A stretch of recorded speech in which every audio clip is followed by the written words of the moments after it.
Toronto Raptors beat the Philadelphia 76ers 121-112 to improve to 10-5 on the season and are now the second seed in the Eastern Conference. What's going on, ladies and gentlemen? Welcome back to another episode of the Raptors Rundown. I'm your host, Yusuf Abbas, and the Toronto Raptors cannot be stopped right now. And yes, I know, a little bit of a different setup today. I'm actually standing. It's because I'm in a completely different setting than I normally am. So I had to make do. I'm currently standing right now. The lights are messed up. If you saw what the setup looks like, you would be horrified.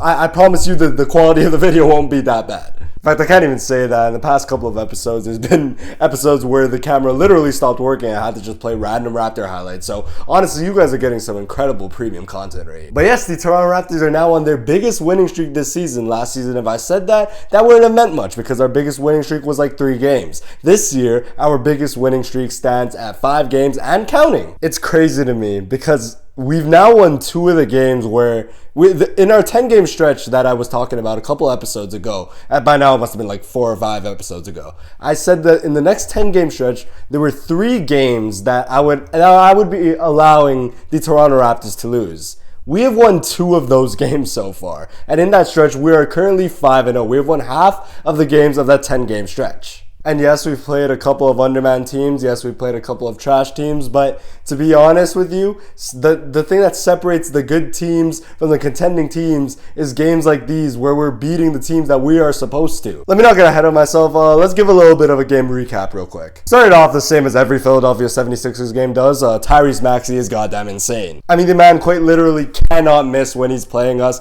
Started off this game. His first bucket was a 3-pointer where he absolutely crossed up Immanuel Quickley, and it led to a wide open 3. He had like 5 threes in today's game. The game was a little bit back and forth. The first person off the bench was actually quite surprising. It ended up being Jakobe and my initial thought was that it would be on Tyrese Maxey, but he didn't even end up guarding Tyrese Maxey that much. So really interesting substitution from Darko Jakobe, especially it might have been because Colin Murray-Bowles was out. He's out with the MCL sprain day to day. Hopefully he's all right. I'm hoping that he's back by the end of this little stretch of trash teams that we're playing, so he comes back for the good teams, but we'll see. But yeah, one thing I can credit Jakobe for over this entire stretch has been his defense. He's been competing really hard. It has to be like, he has to be the only one on the entire team that's actually been successful with those blind double teams. Another person that's been really finding himself defensively has been Gradey. His hands have been so incredibly active. I feel like he's had a steal in the past like 3 games consecutively, which must be a career high for him. He's been attacking defensively. He's been taking on the challenge of guarding up on his player, you know what I mean? And he really hasn't been a liability at all for us recently. Unfortunately, it felt like we couldn't ever pull away. In fact, Philly ended the second quarter on a 9-0 run, and it was really frustrating to me at the time because the Toronto Raptors refused to find Scottie Barnes. I think it's been a bad trend. One thing I would like to change is they take until the second half, usually around the third quarter, to start finding Scottie Barnes more for more shots. If you find out that he's on fire in the first half versus the second half, these games could get out of control really quickly in our benefit if you find out that Scottie Barnes is on one earlier on. This is the first time in a while that our bench got outplayed, and it's kind of funny because, and I'll talk a little bit more about Jakobe and Gradey, but this is the first time it felt like Sandro Mamukelashvili, Jamal Shed, I know Colin Murray-Bowles wasn't there today, but it felt like those 2 players in general have won their matchups every single time. But I don't know if I could say that this time. We weren't meeting them with the same physicality in the first half.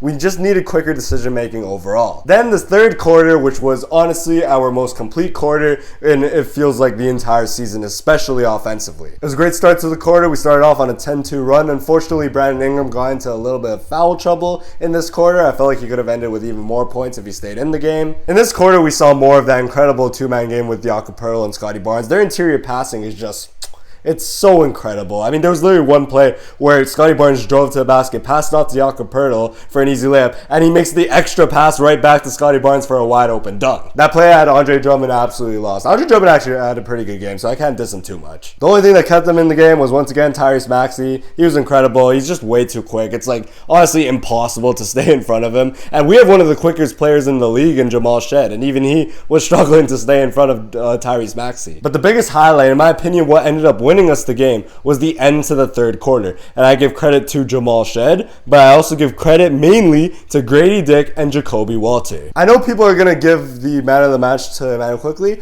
I am giving my personal one to Jakobe Walter. 11 points with 3 threes. But that doesn't tell the full story. He was active defensively, ended up getting 3 steals. He had some such timely threes. Like, it felt like we were leaking oil a little bit. In the second quarter, or the first quarter, I believe, it was Brandon Ingram getting doubled. He passed it off to Jakobe Walter. They were letting him shoot, and he drained that shot. I think it's just coming with confidence the more he's playing. And credit to Darko Rajakovic for still having faith in him. But, like, he's been struggling with his 3-ball recently, so it's so good to finally see a game where it's falling. And we already mentioned Gradey Dick's defense earlier. 2 steals and a block today. He's just been so active, and it always leads in like really easy buckets for the Toronto Raptors. And the Toronto Raptors ended up outscoring Philly by 18 points, scoring 44 points in a quarter, which is the most since, I believe, our first game against Atlanta. But going into the fourth quarter, we knew it was not over because the Philadelphia 76ers lead the league in fourth quarter comebacks, and that's something that Matt Devlin kept reminding us about. So I knew that fact off the top of my head for sure. We ended up actually extending the lead to about 16, but you know Philly, they don't go away. This time it was to the hands of Quentin Grimes. He had some incredibly clutch shots, incredibly clutch threes off the bench, ended up with 21 points tonight with 4 threes. But I will say this, Quentin Grimes was incredible tonight. He hit some clutch shots. I do think it does warrant him,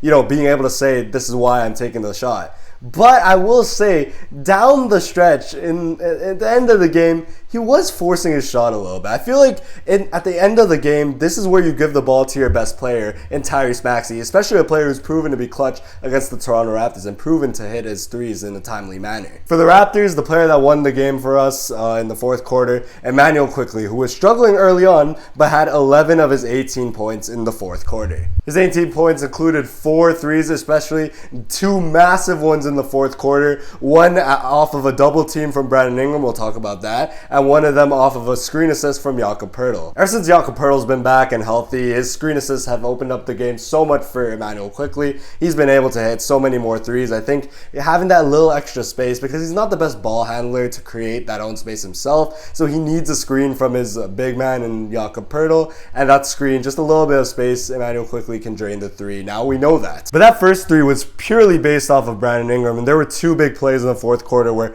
Brandon Ingram got doubled by the Philadelphia 76ers, and this time showed the maturity that he hadn't shown in past games, where he was patient enough to pass it off to Immanuel Quickley or pass it off to RJ Barrett for the dagger dunk. He showed it in the Charlotte game, and now he showed it in the Philly game. Those are 2 incredible sample sizes for Brandon Ingram. Things that he wasn't showing his growth, his selflessness as a Toronto Raptor, and shows that he's not just a pure ISO scorer. But he was able to do that tonight, 22 points, along with RJ Barrett. Overall, a great scoring night for everybody. Jakob Poeltl had 17 points as well. Not 17, 19 points, but he was incredible tonight. Jakob Poeltl's really been finding his stride. He's been so reliable for us as of late.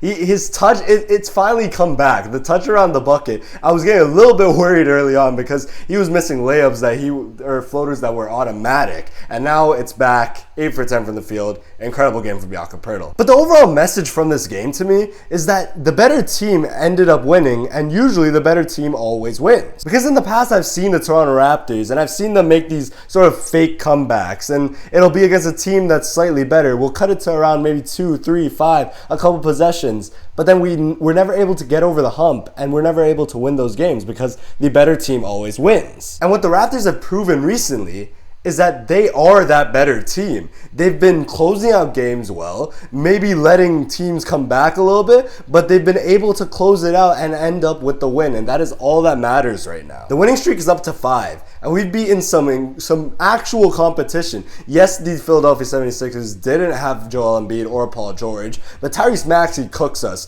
Quentin Grimes was on one today.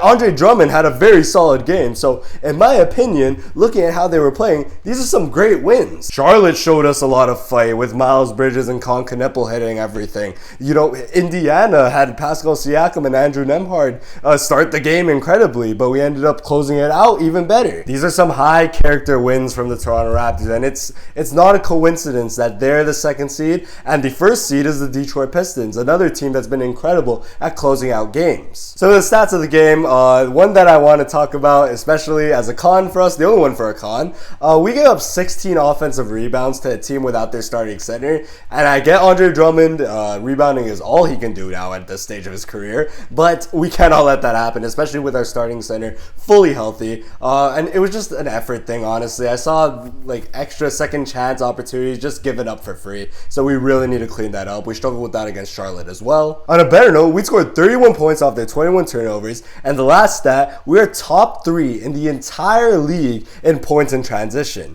We run off of makes and misses. And this is what the Toronto Raptors' identity has become. We're not really a team that gets that many steals. In fact, I think we only got like one more steal than Philly this game. But off of makes, off of misses, we're out there running. We're out there pushing the pace. We're out there forcing these teams to play at our pace of basketball. And at times, some of these teams just aren't able to handle that pace. And we're so well conditioned that we're able to keep this up for an entire stretch of games, for an entire stretch of this game. And with the interior passing of Scotty Barnes, Jakobe, even RJ Barrett had some incredible interior passes. Some of these teams aren't willing to make that extra effort guarding the second man, so these passes are leading to wide open layups, wide open dunks in transition. And it does not get any harder for the Toronto Raptors coming up an NBA Cup game against the Washington Wizards. If the Toronto Raptors win this game, they qualify for the quarterfinals. They clinch a quarterfinal spot in the NBA Cup, so you know, if you care about that, pretty big game for us. I wish I could bore you guys with all the keys to the game, but there is just one. You are the better team. I feel like I've said it for the past like 5 games, but you are the better team. Do not play down the competition. Get the job done. This time, I'm setting out the challenge for the Toronto Raptors to have this game locked and completed and it be a blowout by the second or third quarter. That's my goal for the Raptors. If they want to do it by the first quarter, be my guest. But if I want to see them blow this thing out. Don't even let Washington think that they could steal it from you. They're coming off a game where they actually competed against the Wolves. Do not let them take any of that momentum into Toronto. It's a home game as well. First debuting the new beautiful NBA Cup court. I love it. I love the red. And just take care of business like you have been over this stretch. With that being said, thank you guys so much for watching. Thank you guys so much for continuing to show some support. Please keep continuing to like, subscribe, run up the numbers on all the social media, and yeah, I will see you guys in the next episode of the Raptors Rundown. Take care.